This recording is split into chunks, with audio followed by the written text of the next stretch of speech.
Welcome to episode 139 of the NERO Show. In today's episode, would you rather improve your sprint power by 200 watts or your FTP by 15 watts? We've got a couple of would you rathers we're going to test you on.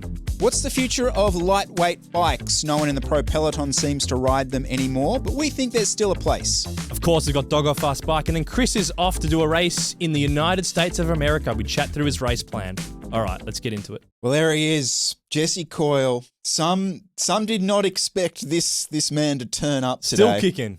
But let me tell you, this is a performance from Jesse Coyle this week. Things we do to get the NERO Show out. Yeah, he's soldiering on, so we'll have to put up with a bit of snotty nose. No exaggeration, I've been sick for 3 out of the last 4 weeks with 3 different colds because my son started daycare. It's and people warn me that, yeah, all right, come on. I literally have just been non-stop sick. One cold ends, it'll go for like 6 days. I'll get 2 rides in, and then overnight, kick the sheets off, getting hot, achy. Oh, again, I just got over the last one. So when it's like a joke. When people were saying to you, oh, daycare, oh, here we go, you're in for it now. Were you kind of like, I'm Jesse Coyle, don't worry about this. I got this covered. I'm partially vegan. I'm pretty healthy. I've got this. No, I'm not one of the. No, I wasn't. wasn't. No, I'm not one of those. Oh, I never get sick people. Okay. You know, those people that always say they never get sick. You're lying. Yeah. No, Okay. Not me. Just like, I don't know. Didn't think it would be this bad. But the hype is real. Yeah. You will have phases of this, and then there'll be good phases, unfortunately. But that is sadly where you're at. I want to do something different to start this week off, just because I'm a bit sick, guys. I just want to ease into it. There's no big news. There's no racing on at the moment. So but Remco's transfer hasn't captured your imagination, Jesse? I think we got that run wrong. Yeah, we just might delete that video. So good luck to Remco. We're going to do a would you rather. It's like a teenage boys sleepover. Here we go. Would you rather? For those listening, you can take your pick. First one. Would you rather ride a 10kg S5 for the next year or a 6kg TCR with 30mm deep wheels? You can only pick one. Well, that TCR doesn't exist. So these are both. Are these? So is it a 10kg? Is it an S5 with 10 kilos worth of componentry? No. It's just the current S5 that you've got. It just happens to weigh 10 kilos. Okay. And it's the TCR you had with the 30mm wheels and titanium bolted out, so it's 6 kilos. I've got an idea of what that 6kg TCR is going to ride like. I have no real grasp as what a 10kg race bike will feel like. I reckon I can feel it an 8.5, potentially a 9 kilo clunker. I don't know what going to double figures is going to add to my riding. Can I get a result at, okay, if it boils down to it, I'm going to spend 12 months on this thing. I'm going to take the 10kg bike. Well, okay. Yeah. I'm going to take the 10kg bike because I think I can get enough enjoyment. I can just fully, given where I live, I can fully narrow down what I do. I'll chop, I'll heffron, maybe Lansdowne. I could do a state race. I could do it. Yeah. I think I'd take the 10kg. I like what you meant with that. So you would tailor your next year 100%. around the 10kg 100%. S5. Yeah. I would tailor all my riding. I probably would not do a gorgeous ride. Yep. Probably no gorgeous ride is happening in that particular 12-month period. Yeah. All right. Because I just know that the day-to-day riding that people are going to think I'm mad here, quietly. The day-to-day of riding that super lightweight thing, I'm not going to enjoy. What about you? Oh, I'd take the 6kg TCR, 30mm wheels. Fun to ride. I'm not racing anyway. Doesn't matter. Would you rather have... Hang on, can I just... not to take this too deep, but there's a... It's only 10 kilos. It's only 10 kilos. Plenty of people riding around with an 8kg build. You're only 2 kilos heavier than that. And just super quick, I know this is a fun little section, but I do want to say this, that one of the little things that why I'm kind of this anti the lightweight thing is a little bit around the fact that once you go lightweight, everything in your life becomes, this was me, all right? This is what happened to me. Okay. Everything becomes weight weenie-ish Mm. and it potentially progresses into your eating habits. Mm. Like I'm weird like that. Like if I'm riding some 6 kilo lightweight, I'm a featherweight light climber now, that factors into the rest of my life. I don't want to be that person anymore. I want to be in the gym a couple of times a week. That's who I want to be. Okay. So the 6 kilo TCR doesn't fit that image. All right. All right, on and off the bike. I've got some mental problems going on. I've got some He's working through them. rooted Okay. lightweight wheat weenie issues. All right. Next one. Would you rather have your 10-second sprint power improved by 200 watts or your FTP increased by 15 watts? Well, I tell you what, if I'm on that 10 kilo S5, Mm. I'm definitely taking the 10-second power improve by 200 watts. Yeah. Okay. As long as I get to keep my current FTP and I get to tack on 200. Yes. Oh, done. Full stop. Take the sprint? Every day of the week. Mm. 100%. Okay. Yeah. You? I'd take the FTP increase. My sprint's already good enough. Yeah. I could have a lot of fun with an extra 15 watts, so I'd take that. Comes down to that thing of are you doubling down at what you're good at or you're trying to pick out your weakness? Mm-hmm. Yeah. Sorry. Would you rather get every new Canyon Aeroad for free, Right. but never be allowed to ride another bike, or pay full retail for all your bikes, but you can ride whatever you want? So I'm the vegan cyclist. Mm-hmm. Oh. And this is basically for life. This isn't just a year. Switch brands. Mm. Yeah. Okay. Yeah. I'd need that. I'd need that experience. Yeah. That's a good brand to choose as well, because you kind of know that they're going to keep up to date with things. Because I'd take the Canyon Aeroad, but it's a bit hard because it would be difficult to do the show without testing a new bike every now and again. So that probably factors in it. But I think if I was just racing, you're the Canyon guy. But I am the Canyon guy. You are the Canyon guy. That's me anyway. So it doesn't really change anything. Would you rather be locked into one wheel depth for the next 2 years, e.g. like a 50 mil depth, or locked into one tire width for the next 2 years? This is a 2025 question, isn't it? Yeah. I reckon I'll take the tire width. Okay. I think I'd take the tire width. Yeah. Okay, and what would that tire width be? So that would be a 30. Okay. Yeah. I would lock it in, Eddie. Mm-hmm. I'm happy to do that. I think that pretty much covers all my bases. But you don't run that varied depth of a wheel anyway. No. I'm surprised you picked that actually, Yeah. because I could give you a 50 front, 60 rear, and you'd probably be happy. To be honest, this one is probably the least. Yeah, it's the least challenging of them for me. What about you? Where would you lean? I think I would want to change tires more. I think I'd just give me a set of 60s. What ride am I going to go and not use 60s on? Yeah. Give me 60 front, 60 rear, and I'm good. Yeah. Let me play with the tires. So I'd actually go opposite of you. Here's a NERO show special. This won't make sense to anyone that doesn't watch the NERO show. For your next bike, would you rather a frame with secret sauce or a fully optimized package with the wheels, handlebars, frame, and tires, but no secret sauce? Oh, Jesus. Okay.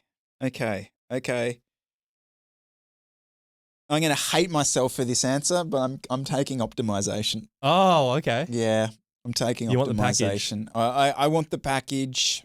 Is secret sauce overrated? I can deal with a bit of vertical compliance issues, lower my tire pressure if I have to.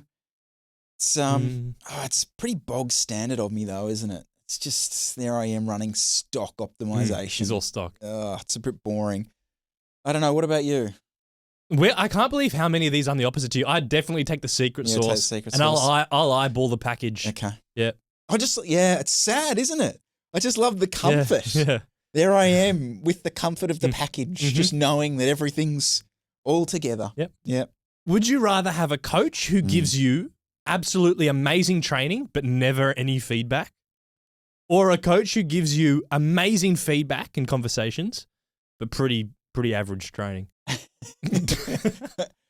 So Jesse doesn't coach me. out of interest. Dan is my coach, has coached me since 2017.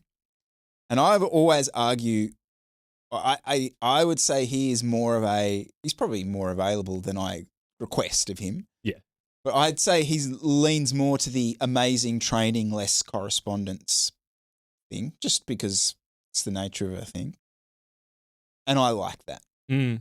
I do like that. Mm-hmm. I don't need too much babysitting, but then potentially I lean on you for a bit of that, or I come here and I discuss it here anyway. But okay. I do like my feeling that there's a bit of there's something special going in the back end somewhere. Mm-hmm. What about you? I was thinking along the same lines of you, but then there is I've had some, because Dan used to coach me ages ago, and there were some weeks you'd be struggling, and then sometimes just the right conversation at the right time with the right feedback is worth like months of good training when you just completely lost the plot. Yeah. So, I've killed many a long hour on the Hume Highway on a long phone call with Ben, just breaking down stuff, especially if you're driving to races and stuff like that. Yeah. And amazing training isn't workouts with 670 steps of different intervals. Like I see this all the time, people posting their workouts, and it's like there's 700 steps in this threshold workout. Amazing training can be 5x8. Like it's not secret sauce amazing intervals.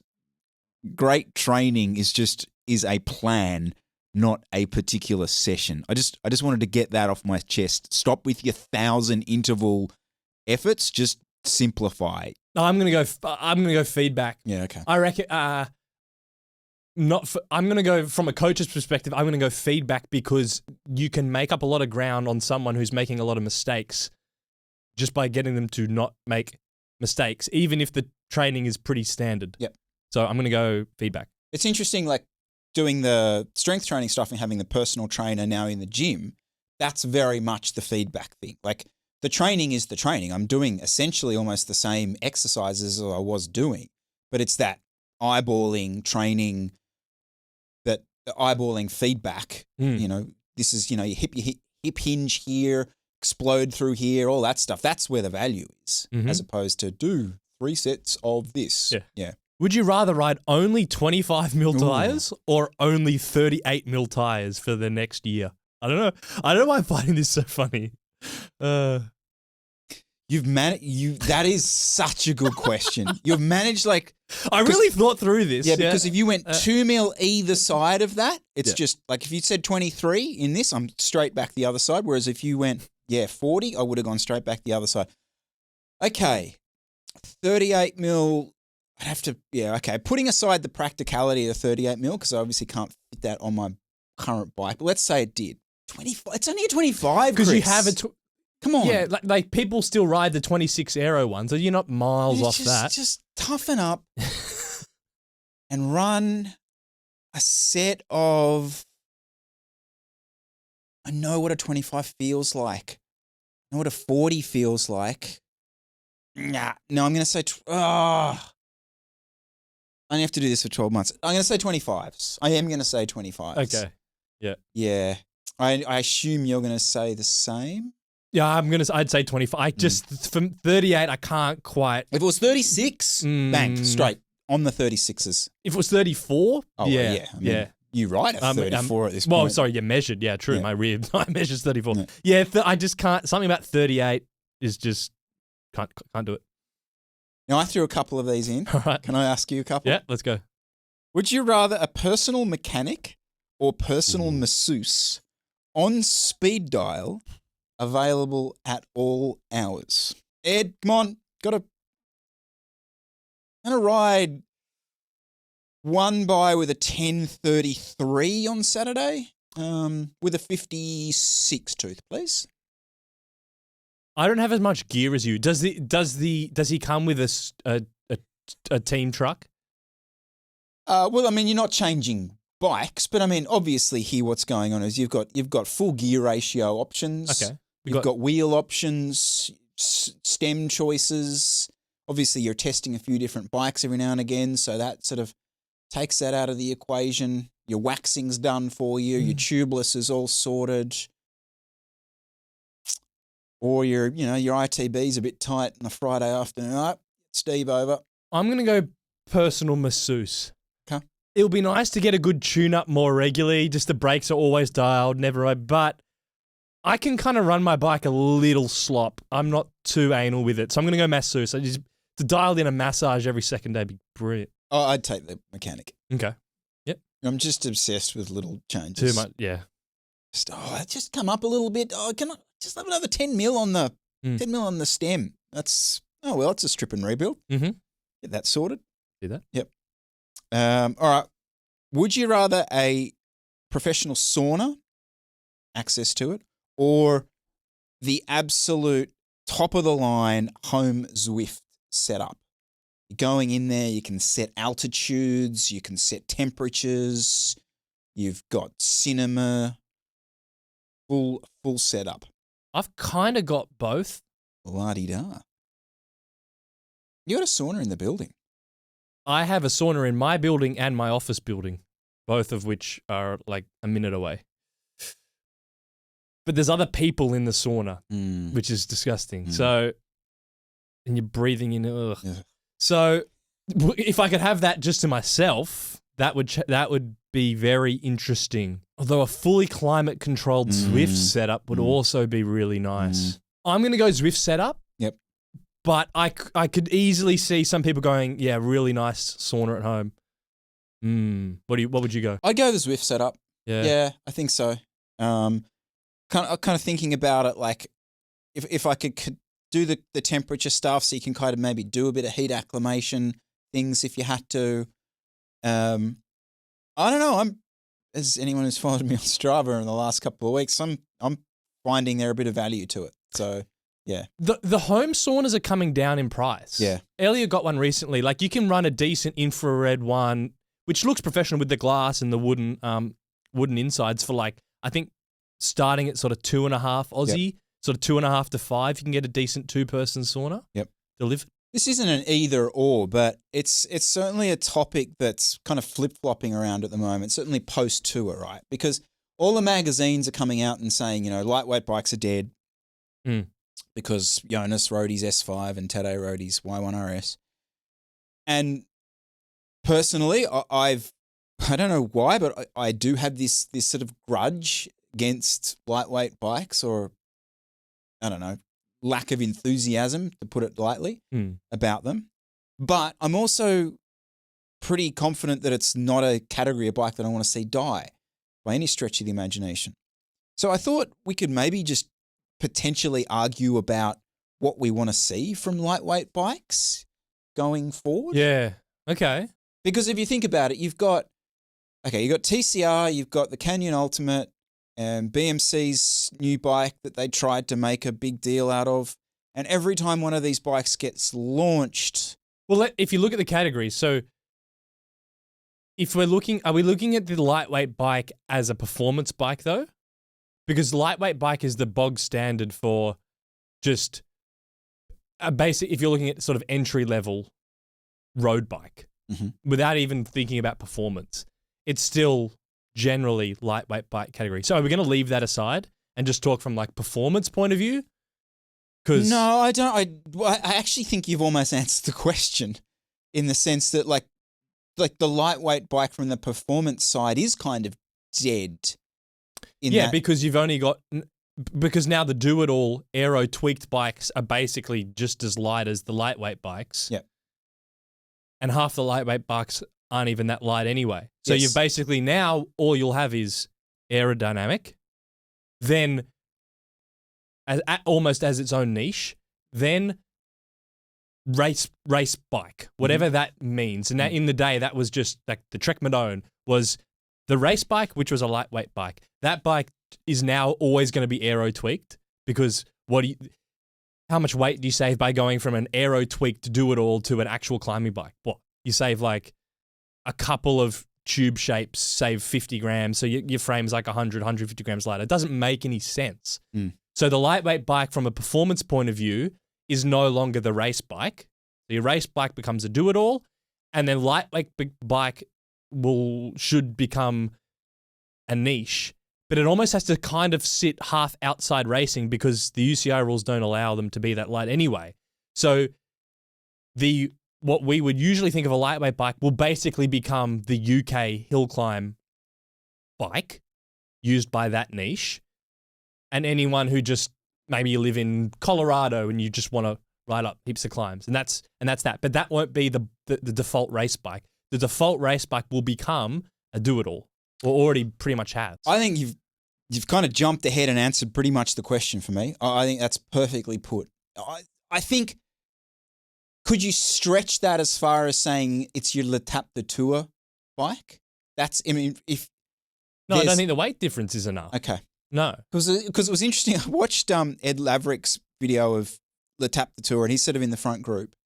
And there was a pretty high run of those, Factor O2s, the Canyon Ultimates in that sort of bunch. So it's because remember at that event, you've got no weight category. You've got no 6.8. You can go full 3 peaks, 5 kilo spec. Are they timed over the whole event, or is that one of the ones where it's segments within the stage? Timed over the whole event. Okay. Yeah. Right. Because that would change it if they were only timing the climbs. No, it's essentially done the same way as like a peaks, where you are start and finish. There are KOMs along the way. I'd argue all those people should be on do-it-all bikes, race bikes, classic race bikes, SL8s. Yep. I mean, how much weight are they saving by riding a Factor O2? Yeah. I mean, and that's why, like, I look at that Team Machine. Was it Team Machine SLR 01? Right, the top of the range. That's like $18,000 for just a light bike. I just think that's madness in 2020. That's what angers me about this category now. Because if all you're offering to me is a light bike, it should be a lot. It should be half that price, and therefore become more accessible to more people, because you're not ticking enough boxes. You're not you can't sell me performance just purely on this bike being light in 2025. I think that's what frustrates me about it. Why not? What if you're someone that is in that niche of wanting a really light bike? But do you think that therefore can be compared to an SL8 price-wise? Do you think the same amount of...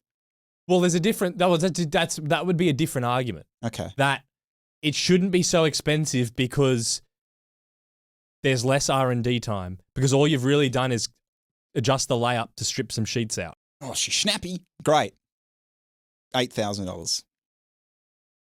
And you haven't had to go to the wind tunnel a bazillion times and do CFD and do real-world testing, which is what the Aero models, what the brands are telling us is making the Aero model so expensive. So if you don't have that, that should be a point. That the top range lightweight bikes shouldn't be as expensive unless there's some magic weave in there maybe that's not fair actually. Like, does it take time to, okay, you're not doing Aero R&D, but are you doing different layup testing to test a different weave of carbon and then put that in the jig and then see what the weight is and test the longevity and the stiffness? I don't know. I'm pretty well out of my lane. Just because it hasn't had wind tunnel R&D doesn't mean it's not. But I would argue you'd have to be down in the force build and with decent wheels. And don't put some shitty 19mm rim internal DT Swiss wheels here on your build and tell me that and incorporate that, because that's an irrelevant wheel set as far as I'm concerned. A decent set of wheels with a decent width in them, force build, around 6 kilos, 6.2. Then I reckon you can start to sell me on, you've put some time and effort into this beyond just making it UCI legal. If you can put a second tier group set on it and run it super light with a decent set of wheels, I'll allow that. Still don't think it's $18,000, but... Trek did this. Did you see this? They re-released a model of the new Madone, the Madonda, in a lighter build I did not see this. under the UCI weight limit. I did not see this. Yeah. So this is the other option you do, which is you take your do-it-all and do a more weight-weenied stock spec, and then you sell it. So it's the SLR9 Axis 1x Gen 8. Full coil spec. 6.4 kilos. So hang on. But you've just made it 1x. Isn't that where the weight savings come from? Yes, because it's the 1x road group set. It's not using the Explore group set. So, But it's the same frame. It's a different paint. It's black. It's just a plain black with logos. So they've stripped weight with the paint. They've gone to a 1x group set, and they're stocking it with the 37 mil deep Bontrager wheels, which are also not very light. They're like 1,325 grams. Groundbreaking stuff here from Trek. Groundbreaking stuff. We've released a light version of the Madonda. We've just removed the front derailleur, taken a layer of paint out of it, and selling it with shallower wheels. Mm-hmm. Yeah, but it's a weight, sort of kind of a weight-weenied version of the Trek Madone. But that's because it's running 1x road, so you can't actually ride it up any hills. Yeah, but going back to the original, that's what they're stuck in this. The brands are stuck in this trap because they have aero tweaked what used to be the climbing model. Then they don't really have a climbing bike anymore. Yes. So they almost need to have the climbing bike split off from the race bike. This is not really working. Now you've got this is the joke of it. You've now got the Madone for Trek being their aero bike. They're just do everything race bike, don't think about it, and their lightweight bike, all for the price of one. I can tell you the Trek executives will be happy. How many SKUs is that? One SKU. Yeah. I think it will be really interesting to see what Giant do, because they're the ones who are in this position where they have these bikes. I would love to see them sadly ditch the TCR and merge that into the Defy, make that Defy with that endurance geometry a super, super light, snappy Fondo bike that people can ride at the Fred Whitten, and it's perfectly set up for them, but it's also really, really light with a second tier group set on it, and double down on your aero race bike with the Propel. I think that would be a really good route for them to go. Like you said, sort of strip the climbing bike away from the performance angle. Give the people what they want. But that would then have. You're saying there'd be two. That's two bikes, though. Don't you think there needs to be three? Because then you end up with this toss up between: do I want the fully chunked out, Strom looking aero bike, or do I want a borderline do it all like the Propel? Yes. I do think there's a place for three there. There's pretty big distinction now between an out and out aero bike like Strom or the new Factor, the SL8, and the Cervelo R5. I think we can have three, can't we? Yes, we could. It's just that the brands need to let go of the naming of that middle one being a climbing bike. Make it niche and almost outside the UCI. But coming back to what you originally said was that, post Tour de France and all these magazines come out with their articles about how the lightweight bike's dead. But that's because their pros are riding up the climbs at like 24 kilometers an hour. This is just another example where you can't be led by the pro peloton. That trickle down doesn't work. No. You mean I can't ride my S5 with a 52 front chainring up the Col de Madone? I can't do that? I don't ride at 6.5 watts per kilo? Oh, I need an inner chainring. Shit. Okay. Damn. Thanks for nothing, Jonas. Yeah. And that gap's only going to get wider and wider. Mm-hmm. Like there is no, well, maybe, it would be interesting to see. So that R5, which I think probably appears around because the Vuelta has some. Has anyone ridden? I think like Sepp Kuss or something might have ridden it for a day. I noticed Kian Uderbrooks. How do we say They second were name? riding that the new unreleased R5 was at the been tour. ridden. Yeah, but Yeah. just Jonas wasn't riding. Oh, Was right. the point? Oh, sorry. Yes. Yeah. So the guy The bigger, at the front, the big boys the were big on boys were on it. Yeah. Yes. Kian Uderbrooks. Yeah. Yeah, he was running it at that Tour de Lan, I think, during the week and did like a 60K solo. Anyway, my point being, clearly that'll be released at some point, and it would be interesting to see if it's ridden by whoever the team leader is at the Vuelta, because that is the one tour or the one Grand Tour where you just got these big hockey stick stages with finish up walls Mm-hmm. where potentially the climbing bike exists. Apart from that, right, I'm going to be in the US for a couple of weeks coming up, Jesse. You. And I intend, Where are you going?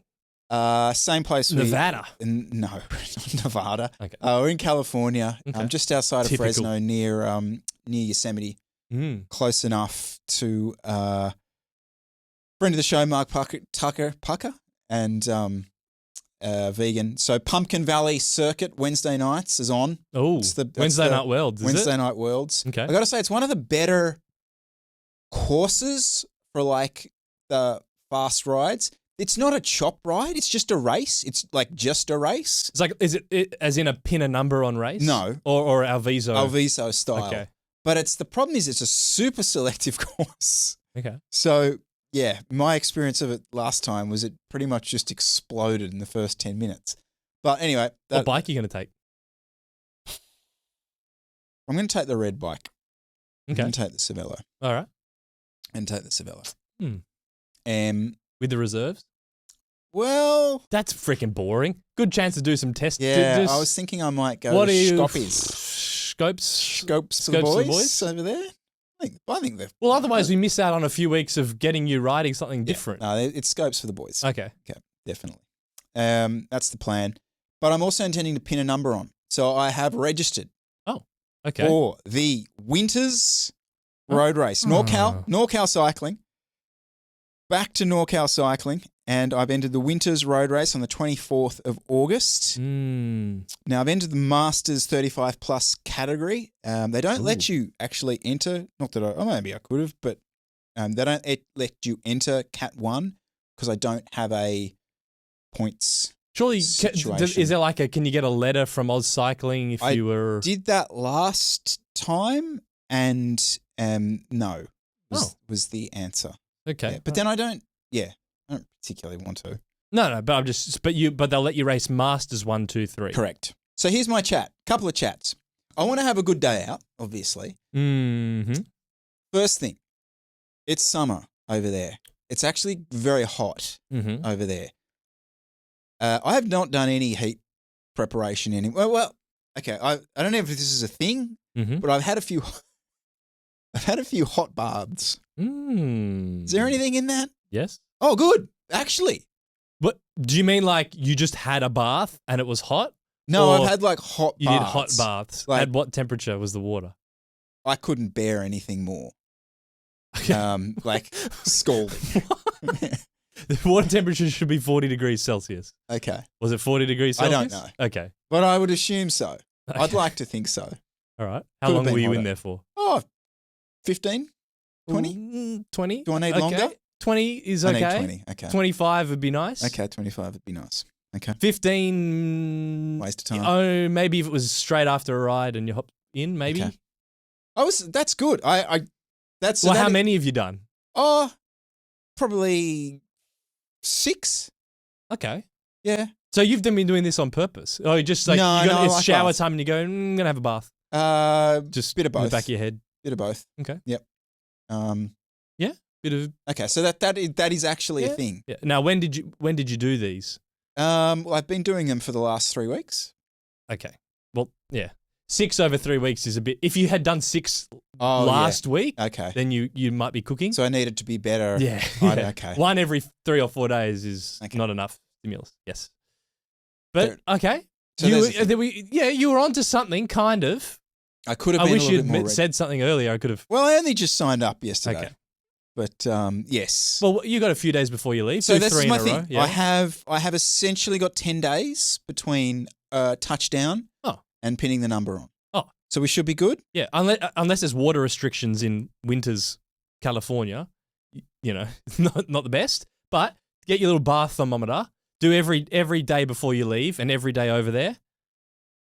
Hop in for if it's after a ride, 20, 25 minutes. I'll be riding in the heat over there. Okay. So I assume I don't need to do the bathing anymore. Do it. You're cramming now. You're 10 days out. Oh Jesus! Do that as well. Okay. Water temperature 40 degrees. If it's on its own at night, 30 minutes in there. Up to the neck. So don't sit with your arms out like you're at the bloody day spa. Okay. Get in under right up to your neck. Okay. 30 minutes. Yeah, you'll pick up some. There's actually some gains. Definitely. Okay. So this is going to be a 72-mile event, which just over 3 hours. Just over 3 hours, which is going to be probably one of the longest road races I do this year. Between Grafton being a lot longer than this. So our Masters Nationals race is 60 kilometres. Oh, indeed. 40 miles. Okay. So that's essentially a crit race compared to the old winters. Now, I've had a look at this course, Jesse, and we've got a bump in it. It's grippy. It's grippy. This is what you would officially call grippy. Grippy. Mm-hmm. Okay. What does that mean? It's not a climbing course. No. But it's not flat. It's just grippy. Twisting, turning. There's a little stretch of gravel according to the prelude of it. Some of the road surfaces is a bit questionable. Can get windy. So all things that, by the looks of it, has the potential to break this race up. Now, what I found doing, so I've done one Masters race in NorCal a couple of years ago on a really selective course. That was the Patterson Pass road race. That was 2 weeks ago. That was 2 weeks ago. Correct. That was a really selective course, so it was less of a thing. But what I did certainly notice, and we don't really have that here, is these Masters teams. Mm-hmm. And there's a number of them, and they really, really races teams. Mm-hmm. Kind of bargain basement tactics, but putting that aside, so this has me worried. Well, not worried, but obviously, I want to have I want to be in the race. Mm-hmm. So how should I approach this? Should I be... I'm glad you're taking the scopes and the S5. I think that's a tactic. Mm-hmm. You rock up. And you're not on a team, but like you've got scopes on. So 2 options. And they're polar opposites. First option, you just go hell for leather. Send it. Yeah. First climb. Just absolutely throw everything you got at it. Because you go, well, I can't cover all these teams all the course anyway. So the first climb is about, it tops out at 22K in. So your mentality is basically, if I haven't gotten away off the descent of that, then you're kind of done for because you're not going to be chase all the stuff down anyway. So you basically just go ultraviolet for the first lap, try and get off the front with a couple others, and then you're good. If it doesn't work, then, oh well, you're probably screwed anyway. Or you do the opposite, which is do absolutely nothing until the last climb, reassess the situation, and then decide. And let the whole entire race play out. And don't do anything. You just got to let it all play out and let the chips land where they fall. I think the whole, I'll try and follow the dangerous ones and be in the mix, but not do too much. When does that ever work? No. With a field you don't know anyone? Yep. Highly impossible. Yep. In Sydney, domestically, you can do it because you know who everyone is. You can do that. Over there, how are you going to know? I got really lucky the last race I did over there, just in the sense that because it was a really hard race, it became quite obvious who the kind of strong people were, and therefore that kind of flagged to me who therefore I should follow, and that was kind of what my game plan going is. I would imagine this is not going to be anything like that. I kind of like the idea of being potentially super tactical about this and doing the let the race play out kind of thing. Maybe get in the ear of a few people as it sort of go, oh, you're letting that go up the road. Oh, interesting. Yeah. So 3 hours, Mm-hmm. I'd be on the cusp of needing a bottle, I would have thought. I mean, last year it was 30, hit 30 degrees. 30 degrees. Is there a feed zone? There is a feed zone. Do you have a helper? No, but I'm sure I could get someone I'm to help. Chris Miller. Well, no, last time, Yeah. actually, Mark's son helped me Oh, out. okay. There you go. So yes, I reckon I could definitely get someone. But so you think bottle hand up at some point? Oh, I think you're wanting a bottle Okay. second time through the start finish line. Okay. That's 2 hours in. Yep. The winters, like the actual uphill section is about 20 minutes, according to Strava. Yes, but only the average for that 17 minutes is only 2.5%. Yeah. And the first part of that, like they were going up there at 33, 34K an hour average. So it's only the last bit where it's actually a climb. So if you get rid of that first run in, the last bit's 3.4% for 10 minutes. And that has a whole section that's borderline flat. So you basically got like a 3-minute effort at 4%. Yeah. And then another little sort of 2-3 minute. Yeah. But it's all above 20K an hour. Yeah. Just right at the very, very top, there's like a 2 minutes at 10%, 9%. No, that'll get very hard. That's moving on from grippy. That's kind of grippy into full selection, especially because if it's only 2 minutes or a minute 40, guys can sort of hang on and they'll get back on because it'll just be in those situations you end up with 2 riders and then a 20-meter gap, 2 riders, and then that all just compresses on the descent because everyone picks up the draft of the person in front. But pretty warm, you get second, third lap, that 20, 30-meter gap becomes 70 or 80, and that's often not closable. And the problem, the descent is steadier than the climb, which means it's really good if people want to chase you back. Yep. Because they have heaps of time just at like negative 1%. And you can just, if you have 4 guys in rotation that aren't worried about getting up the next climb, they'll bring you back pretty easily. Is that changing what you're thinking? I've been probably leaning more towards the just sit back, watch it all play out. I feel. Last year, the winning move went on the second climb. Oh, how'd you find that out? Driver. Okay. Yeah, it was just, the guy that won was in the bunch for the whole first sort of lap, almost 2 laps. Then went in a move up the second time up the climb, and then it looks like dropped the guy on the last time up the climb.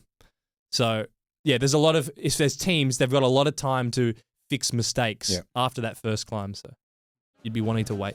Dog or fast bike, Jesse Coyle. Bike 1 is a 58cm specialised LA Sprint Povo on show shoes. Full SRAM red, Axis 2x group set 5441 1030 with better bolts, titanium hardware. Zip 454 NSW wheels with update. Oh, he's updated the hubs. Oh. Wrapped in Goodyear Eagle F129 tyres.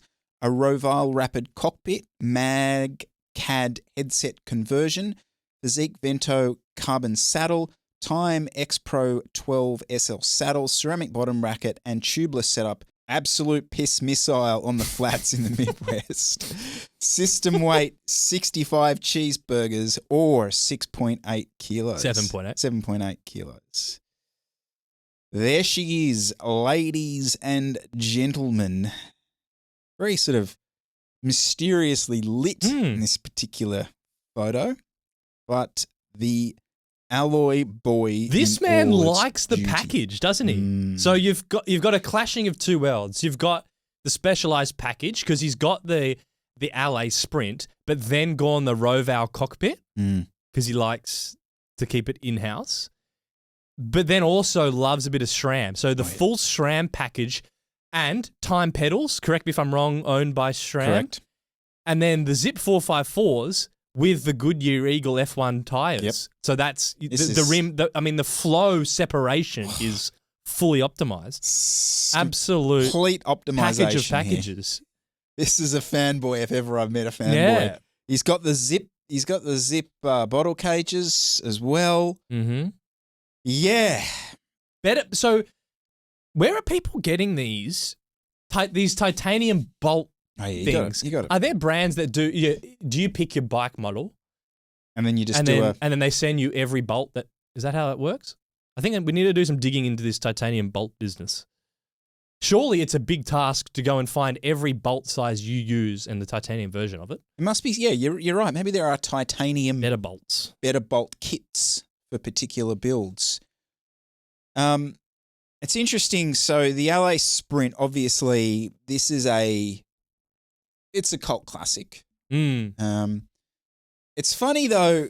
I was talking to someone a couple of weekends ago at Lansdowne who's gone. He's riding an Envy Melee, and for shits and giggles, he's kind of bought himself back the LA Sprint, and he's building it back up as like the crit bike. Building it back up, and he said he got back on it, and he just went, "What the fuck is this? This is horrible." Oh, okay. No. It's just what were rough you as expecting? guts and stiff. He's like, and I was like, yeah, that's what they are. That's what the bikes were like. It's like, no, I don't want it anymore. So he's just gone back to the Envy Melee as his all-round everything bike, and the LA Sprint's back up on bicycle market. So it was one of those, on Instagram it looked good, the idea, the concept, but in reality, rough as guts. So I'm going to piss off a lot of people when I say this, but I think this is a dog. Yeah, I really do. You know, it's this is not a particularly cheap setup. I mean, certainly component-wise, I just don't think you're getting great bang for your buck. And I just don't think this is a fast bike. Might feel like a fast bike, but that's because you're being battered to pillar and post riding the thing. Yep.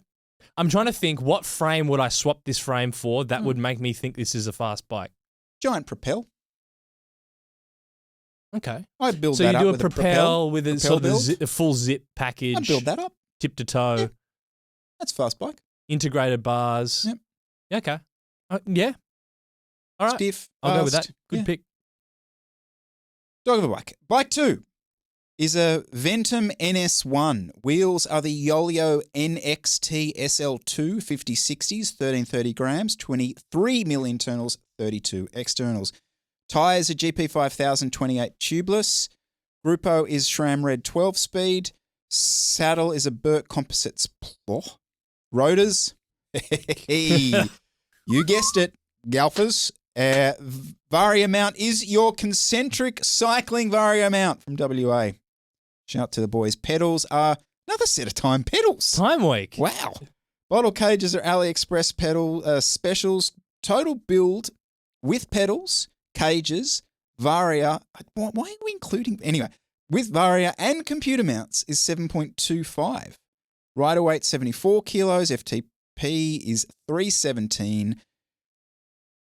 Wax of choice is Silka. No cool story here, but just rips. You can even ask your boy Paddy Lino. Must be from Chicago. So all right. Lino certified. Lino certified. Do we agree? Is it NERO certified? You know, let's just ease up. You know, Lino certifications they're being offered to anyone riding a Polygon at this point.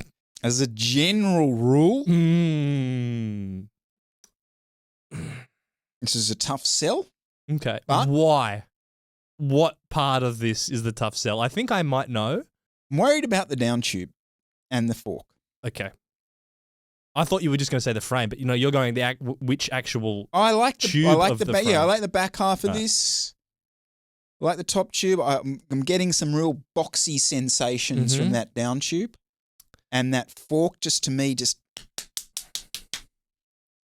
now, that might not be an issue. Now, can I just say something about Ventum bikes? Here we go.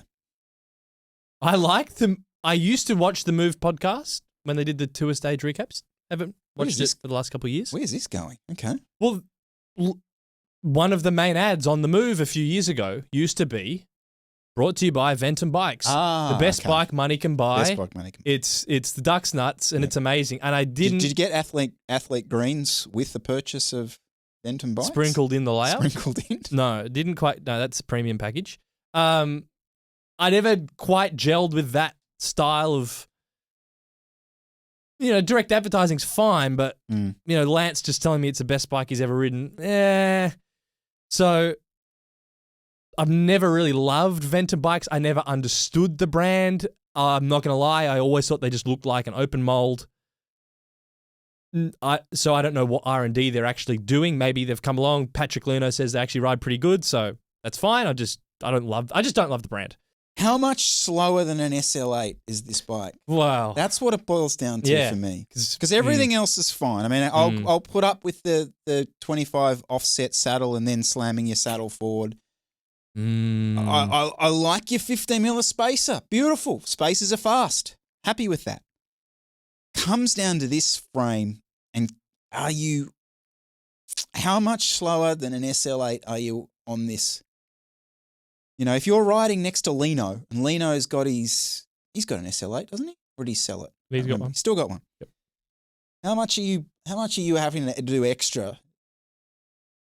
Lino's probably half wheeling you. I don't know.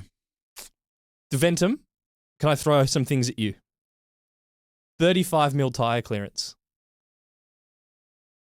And although I can't find a white paper, it's been in a wind tunnel. Because in their promo video, there's a guy riding it in a wind tunnel. Does that help? That might be enough. I mean, everything else is UDH compatible? UDH. Love a UDH. I think we're good. You could almost argue this is Malay-esque. Dare I go there? There's an argument. Idaho, pretty flat. It's got some Galfers. I think we could be looking at a fast bike. I think I might. Yeah. I'm happy to take a risk, knowing people may not agree. I'm going to go fast bike. It's doing enough outside the box that, yeah, I'm going fast. Certified fast bike. Bike 3, Cannondale Super 6 High Mod. Bought the frame only and built to the spec of the High Mod OEM. He's an Ultegra 12-speed 1134 hologram R SL50s, Momo design one-piece handlebar, Vittoria Tyres 28s, carbon Sella Italia boost saddle. I'd ride that back. Very stock. Very, very stock. Beautiful. I think sometimes you can just appreciate a stock build. I think this is one of the better ones. It's just a built from the frame too.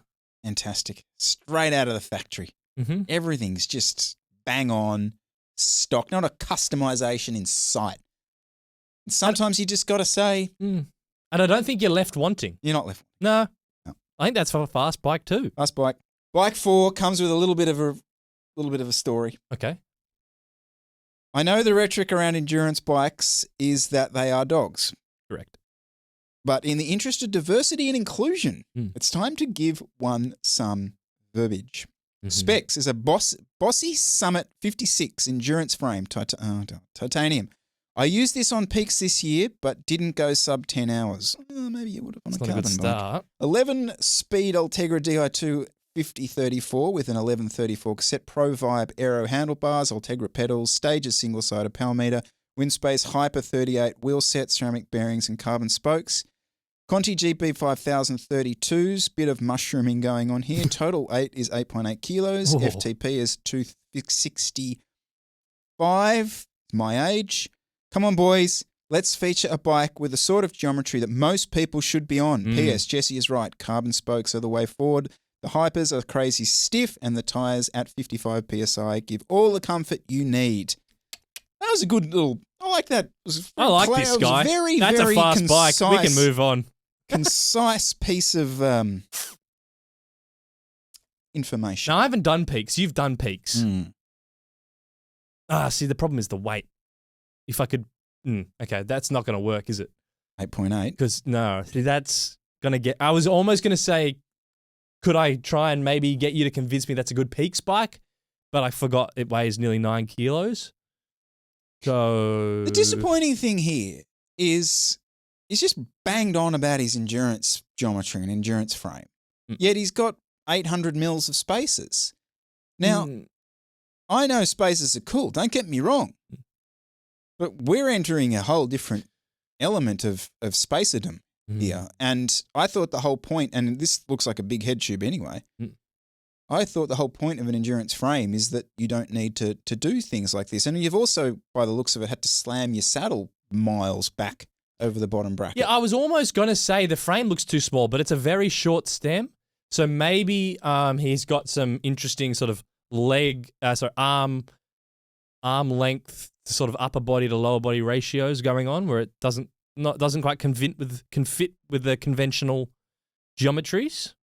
I mean, we're ruling out anything that's remotely flat. Correct. So then you're left going either off-road-ish or uphill. Now, we're going to rule out uphill because it's nearly 9 kilos. So we're left with a grippy, off-road-ish, rough surface. Is it your Barrel route? Classic bike? Not for me.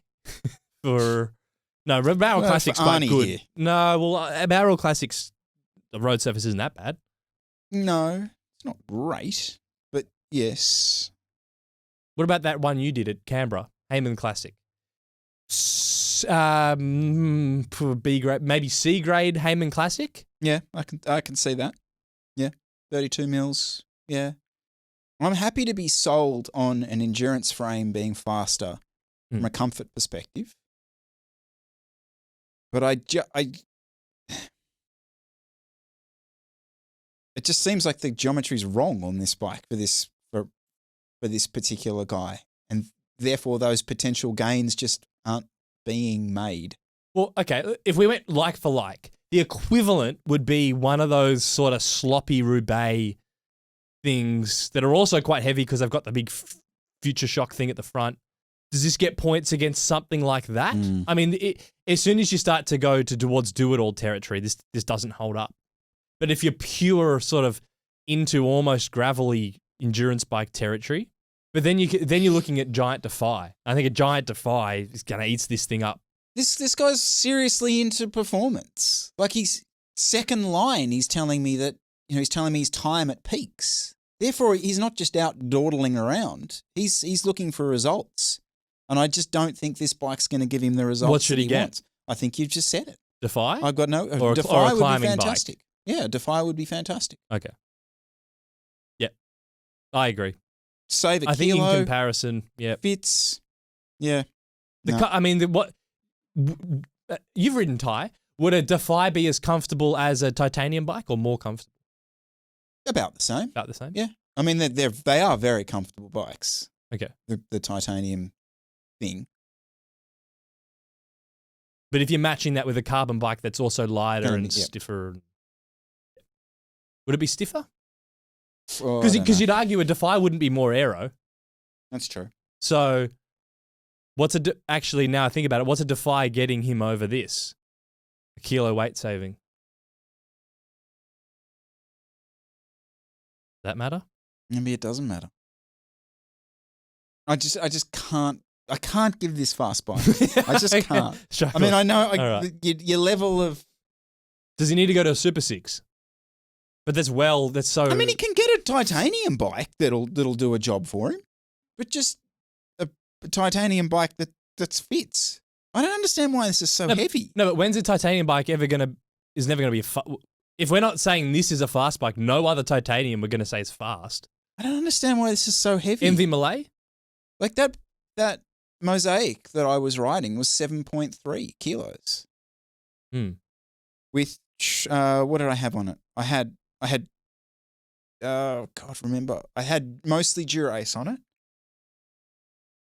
I had heavier wheels, but it was like 1.5 kilos lighter. Maybe it was just a smaller frame. I don't know. It that just seems way too heavy. A bit okay. Yeah. Mm-hmm. Okay. I think we have to just go dog. Unfortunately. Yep. I mean, we tried. We really tried. Bike 5 is a 2024 Specialized SL8 Pro, size 52. Bought frame only and built up. Roville Rapid integrated cockpit, 9038, S-Works 0 offset seat post, SRAM E1 12-speed, 5037, 1036, 165 cranks, ceramic speed bottom bracket. Wheels are the Caish FSD 50s, tubeless Vittoria Pro 30s. Galfa rotors are back, ladies and gentlemen. Cellular Italia carbon flow boost saddle. concentric mounts all over this bad boy. Wahoo speed play, power meter pedals, weight 6.75, including cages, mounts and pedals for reference. He's 57 years young. I feel like I've seen this bike in the flesh. But anyway, I've definitely seen this bike in the flesh. Maybe it's, look, this is probably in line with the SLA. It's just what it is. But it is kind of directionless. I mean, who is this for? I mean, you pull it could be for anyone. It's a generic human. Yeah. I mean, and what riding style? What are you looking to do? While I definitely wouldn't say it's dog of a bike. I don't know if I'd necessarily say it's nailed on fast. It's kind of, yep, good bike. Great bike. Nice bike. Next. I'd love to see some specialization somewhere. That's all. But here's the thing I don't quite understand. Like that Cannondale, stock, the stockest of stock. To me, I knew that had a purpose. It had a direction. Because it was in the spirit of the stock build. Spirit of stock build. Full buying into it. Full buying in this. We've tried to customize, which I appreciate. But it's just, there's nothing. You've done like a custom build that's ended up as just a run-of-the-mill stock build. You're like, oh, I've listened to, Jesse talks about these wheels. Oh, yep. I don't know. Maybe this is just my bias, but also when I look at that build, it could just be a Chinese frame. Yeah. It could. Yep. Yeah. But it's a fast bike. It's fast. Yep. Well done. You've got a nice bike. Begrudgingly. Yep. We have decided that as a fast bike. Now, just want to go through a couple of comments from last week's show, Jesse yes. Coyle. Last week we were talking about Tour de France views are down and the DT Swiss recall. First comment. VPNs.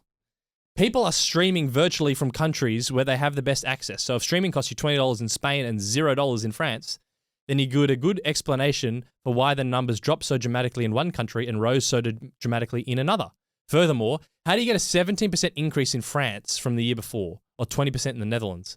These are countries where 70+% is already watching the Tour de France. You can only get those numbers with dramatic virtual immigration. Just on the second part of the comment, I kind of agree, which is why I wasn't exactly sure how they calculated those numbers. I was thinking maybe this was total views across it, or there was, obviously when you just say how many people watched the Tour de France in the Netherlands, that needs a whole thesis of explanation of context. But what do you think? VPNs, Aussies, clicking the Spanish server. I mean, the VPN thing is a good point. It's certainly a segment of the proportion of people using it, and I should have mentioned that last week, so I appreciate that.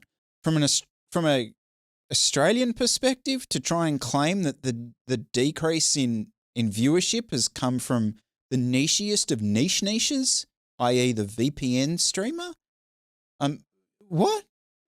That number's going to be minuscule in the scheme of things. I just can't believe. Look, if we're going to sit around and claim that VPNs are the reason for the drop off of viewership of the Tour de France, I think we're missing the headline. I'm sorry, that just to me doesn't add up. I'm sure there's a percentage of people doing it. Yeah, I'm with you. I mean, personally, I don't use VPNs. I find them clunky. You got to have them on each device you want to watch it on.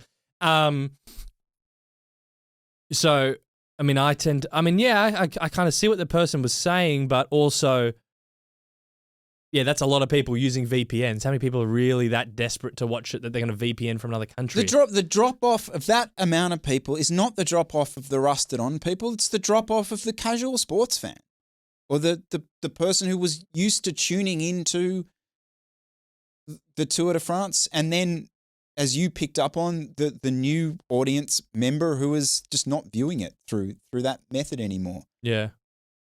I mean, anecdotally, and I'm in the scene, I don't know anyone who does that. I mean, I did a little bit with GCN racing back in the day, but to me that just doesn't quite add up. I tend to agree with you. I appreciate the comment. Yeah. But yeah. Number 2, the number of influencers at the tour was insane. Not sure who's behind the push, but as someone watching in person at the race finishes, the number of people invited by either the race or race brands was eye-opening. I noticed this as well. Yeah. Did you? This is, I think it's a good thing. I mean, any YouTuber in Europe seemed to be invited by somebody to go there this year. I noticed Tommy, cycling the tattooist, was there. Yeah, like that's good. Mm-hmm. Yeah, brands. I mean, even people that aren't cycling people. Sort of, I saw some fitness people invited by like Skoda. It's just like if you're sort of somewhat cycling adjacent, it's like sort of get you to the tour because the brands that are already associated with the tour want to be seen with a slightly different audience. So that's. I mean, it was kind of interesting, almost backing up the point about the wider reach in non-traditional cycling media spheres. I think that is part of it, probably fed into it. And it seems like Zwift is one of the big players in that, getting a reading between the lines. Because that's how the algorithms work, right? If you're one of these, let's say you're one of these high rocks dudes, one of these hybrid athlete guys, that's your feed, and then one of those people one of those influencers happens to know a bit about cycling, so they get invited by a brand and they make a Tour de France reel. So then your algorithm gets a Tour de France reel that you watch the whole way through, and then you get a bit more. Suddenly, you're now watching the Tour de France via Instagram. Yep. That's exactly and the brands want to be in there in that queue of reels. That's how it works. So, yeah. Was Mark Lewis there? I don't know. Didn't see him this year. I feel like he's dropped. I need to check out his channel. I'm not sure what he's up to. I watched the NBC YouTube channel that shows the last 30 to 45 minutes. Oh, really? Then followed it up with Chris Horner's breakdown of the race. Horner's Corner. Horner's Corner, the butterfly effect. See, watch the NBC YouTube channel. All right. So is that shown live then, or is that a highlights package? Maybe it's a US. It certainly doesn't appear for us. Yeah. No. Yeah, that's great if they do that, because I would have thought that appeared on Peacock or whatever their behind the paywall thing is. But that's good to see that it was essentially free, appearing on YouTube. And then Horner's Corner. Well, he's like a quasi, basically, commentator now, because he does the videos almost Lantern Rouge style, but he doesn't have the rights to the footage. So all he does is he takes screen grabs from the key points in the race and then does his race stage recaps via basically screenshots. And it is more of that opinion-based commentary as opposed to just the stock standard TV commentary that you'd get. Is that what you want more of? Because you sort of had a bit of a bee in your bonnet about the SBS commentary team. People in the comments as well asking either backing you up or saying that you're lucky to even have a free stream. So what are you whinging about? But would you like a Chris Horner style commentator? Yes. Is that more down your alley? Yeah, fantastic. Definitely. I really like his stuff. It's obviously, it's post-race analysis. It does, it's interesting. Some of the time I will listen to him or watch the Lantern Rouge guys, and they will have different opinions on them, different takes on them. And that's what I want. I like that. They'll pick up on different narratives out of the things, and tactically, his position is often very different to the norm, which I quite appreciate as well. Yes is the answer to your question. That is exactly what I'd love to say. And there was quite a few comments of people saying they watched the Chris Horner breakdowns. That's clearly part of a lot of people their routine. Would you like to see Chris Horner with a sidekick, or do you like his monologue style? Does he need to bounce the Horner Corner off the... No, I think if you start bouncing, that recap becomes 45 minutes, and then I'm not interested. It needs to just be bang. I respect him enough that I just want his opinion. I wouldn't want that sort of fluffing around like we do. He just needs to hit get out of there. Especially if you're doing a stage recap every day. Yep. No, totally agree. All right, keep the comments coming, guys. We will definitely continue to pick out as many as we can, week in, week out. But as for today, Jesse Coyle, I think that might be us done. Yep. Thanks for listening, everybody. We will see everyone next week.